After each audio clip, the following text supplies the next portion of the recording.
My name is Rubina Ahmed-Haq. I'm a personal finance journalist.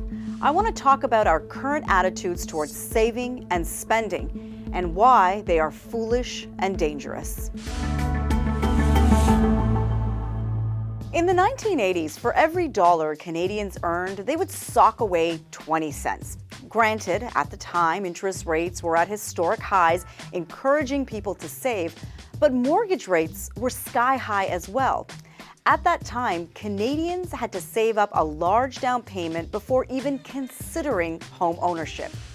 Nobody could buy a house with only 5% down. That wasn't even allowed.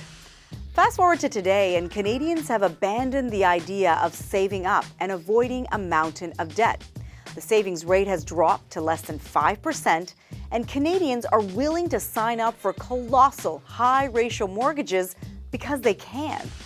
Add to that escalating levels of consumer debt held on credit cards and lines of credit, and the financial future of many Canadians has become precarious.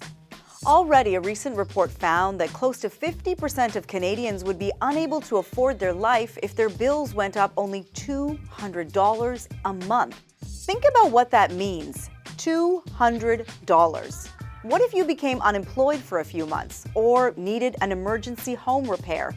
Things that could happen at any moment. Some of this has to do with low interest rates that provide no real incentive to save, but in other ways, it's also our attitude about saving that has shifted.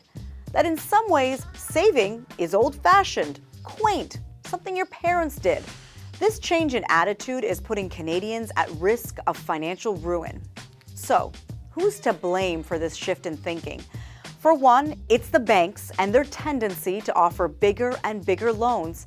In this low interest rate environment, banks have amped up their predatory behavior. They can qualify mortgage seekers for hundreds of thousands more than they ask for. Call homeowners late at night with offers of pre-approved loans. They can come up with new schemes to encourage refinancing, and doing this without any real risk to themselves, because the highest risk loans are backstopped by the taxpayer dollar. But some of the blame is on us. Canadians need to get more financially literate and do better when it comes to budgeting and saving, and give up the notion that it's an antiquated concept.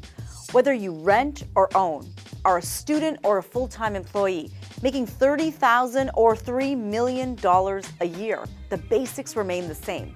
Save money and pay your bills before spending on anything else. Don't worry, doing so doesn't make you cheap. It actually makes you financially savvy and confident.